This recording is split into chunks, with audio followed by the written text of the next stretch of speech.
it comes by itself. Goals or aspirations that I have for myself on a personal level, let's see. I you know, I just look and then they fit perfectly for the company as well. So they're bleeding, and it's one way of looking at things.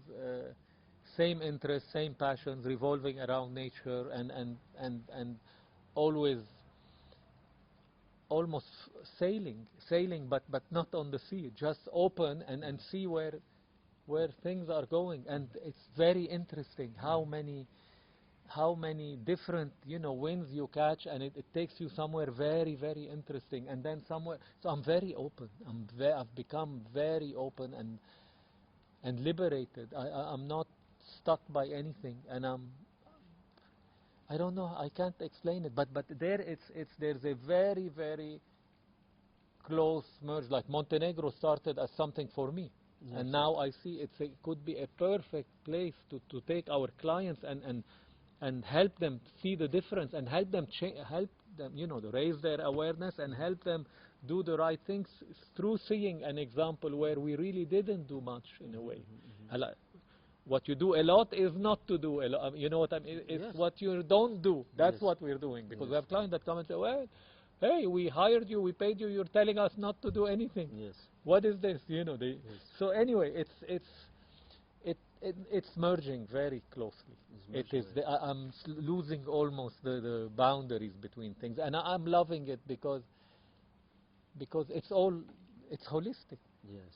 There is no work, and it's not that also, on the other hand, I have no life and I'm all work. And on the contrary, I mean, I don't work. I don't feel I'm working. And when I feel I'm working, it means I'm working on the wrong project, or there's something wrong. So, yeah, it's interesting. And I love doing environments that allow for these things to happen also.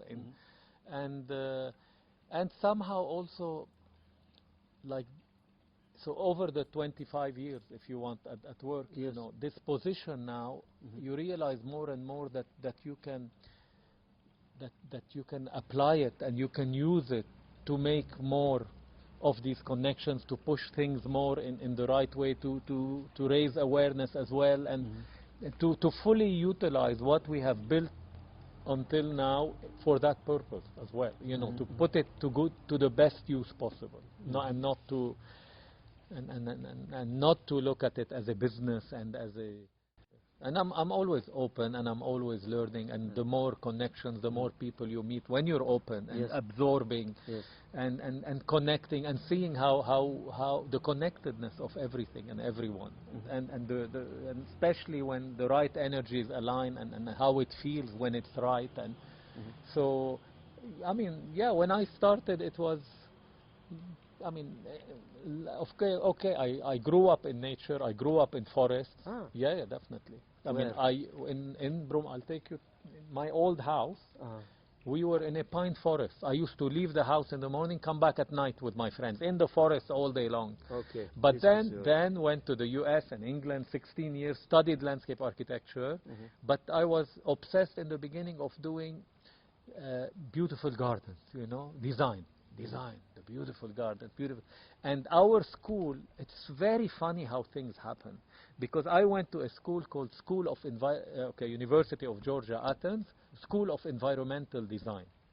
And all they taught us was about protecting and bringing back the environment and working with nature. However, we hated it. We were fighting it. What if this university, because at Harvard, they were only teaching design. And and we felt we were not given the tools to be good designers, because we want to be great designers. We want to design. And I thought, they're strange. What are they talking about? Native ecosystem and restoring ecosystems, and because we had no clue. We were so unaware, in a way, so naive to not see what was happening. The environmental movement, of course, was happening even before, but we were we want everything new. We want to design special things, and so I was going to be trained to be a designer. Like I said over lunch, obsessed with that aesthetic layer. with that layer that everybody sees. Oh, wow, great designer. Look at this beautiful garden. And yes, it changes with the season. It has natural aspects, but what you see on the surface was extremely important. How we build, the reflection, the perspectives from each corner, the materiality, obsessed with it, because somehow it was what everybody wanted, and it was, I don't know, even my family, I come from a family of interior designers. So everybody, so design. And it took a long time, over 2 decades, to start first seeing, when I started traveling all around the world and realizing everywhere I went, in the most pristine remote areas, clients would buy spectacular pieces of land and ask us to destroy them, us and the architects, and make this amazing land that I could feel the spirit of that place. I could feel it without knowing. Back then, in the beginning, I was also discovering that I could. But then I knew when we finished the project, it became about the architect, the architecture, the landscape, and blah, blah, blah. And the place is no longer there. And it's there, but not really. Because now it's all about how do we amplify the sense of place? How does the place, how you bring it to life? We need to disappear. We need to do nothing, you know, or whatever we do. Number one is to amplify that sense of place. The place should speak. So it took me 22 decades, 20 years of projects and traveling and coming and until that tick that happened with, probably in Wadi Rum, was the first realization about everything we're doing is wrong, and the power when you don't touch it, what you feel, the real truth, you know.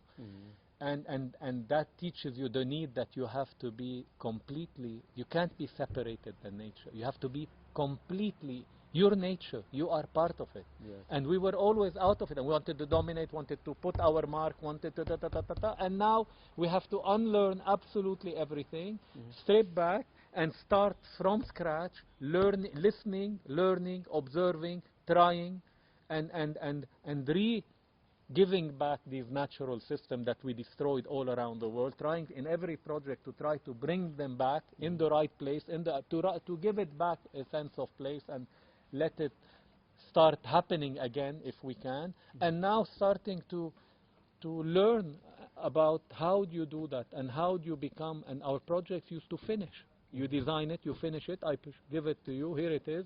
Okay, I used to follow up after, but my job is done. Yes. So with this new approach now, it's just the beginning, because we're just setting those seeds and this replicating that natural system, and then nature will take over, and then you have to just guide it somehow a little bit and protect it and shepherd it along the way, and then you never the job is never finished in a way to develop and reach that point where it doesn't need anybody, and reach that where it becomes a natural system that can take care of itself without us coming back in and messing around with it, and the clients deciding that, okay, there are some unwanted species coming from birds, let's spray the crap out of it, let's, you know, kill those, to keep an eye to make sure that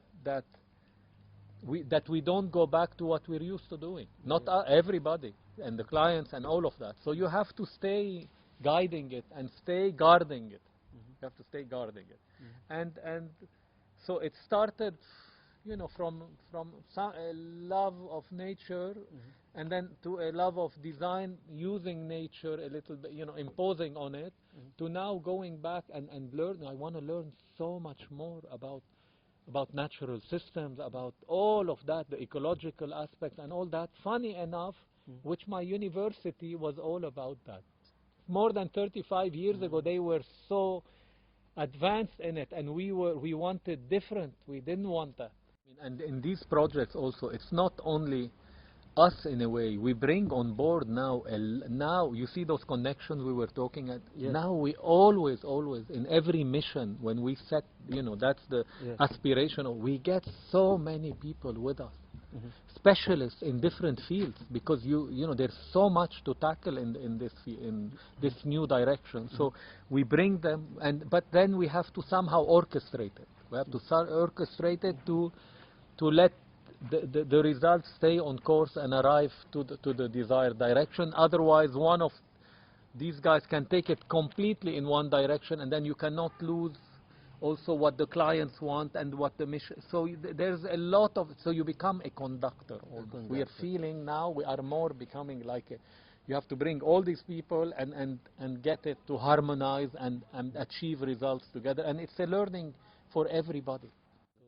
You cannot design a beautiful park and people come and sit and pretend there is nothing wrong now.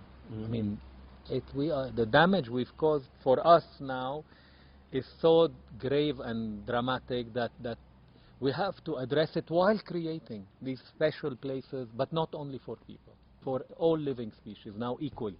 So there's no more a park for people, you know, and benches for the people, and the trees for shade, and the walkways, and this is finished now. This is finished. It has to be an environment that sustains biological diversity and all sorts of life.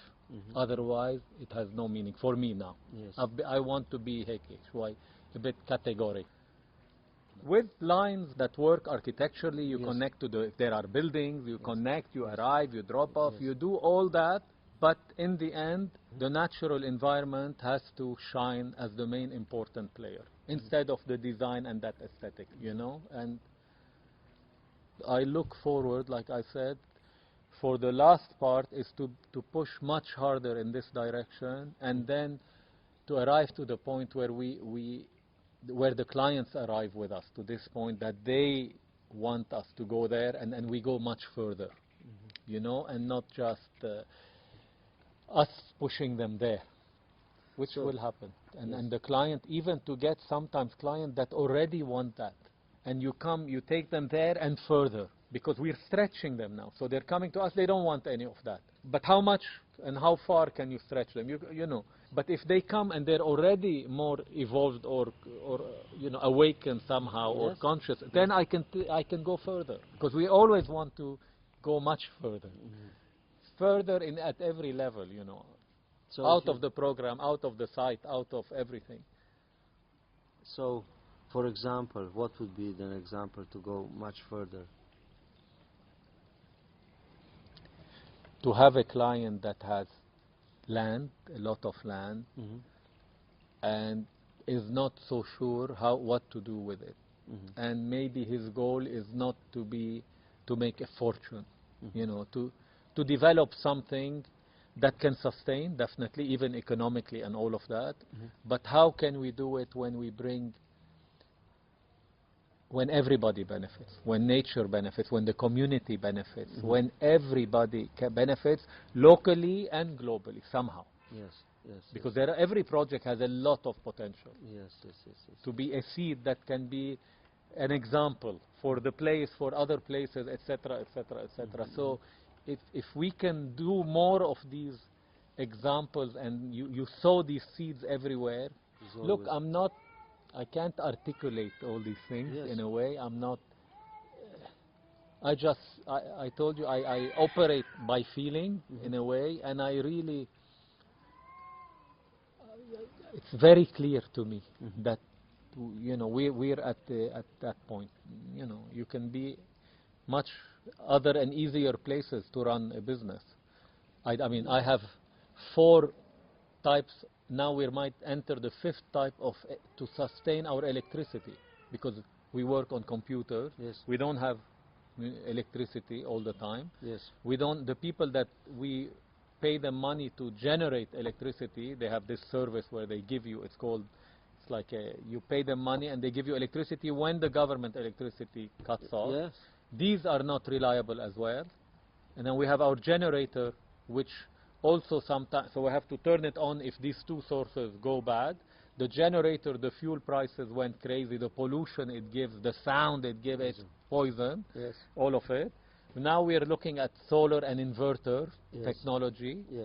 So it's not easy to operate here. Plus, a lot of clients internationally get scared to hire. Like our client in China, he told me, all his friends at his level are telling him, "Are you crazy? What is the whole country is? There's people less than a smallest village in China, and at the end of the world. Why do you hire? Yes, why you go there, and the risk factor, and blah blah blah, and so far away, and so of course we can be anywhere, because and our work is international. Lebanon, we don't have a lot of work now. We have 0 projects in Lebanon, so we're here not because of work.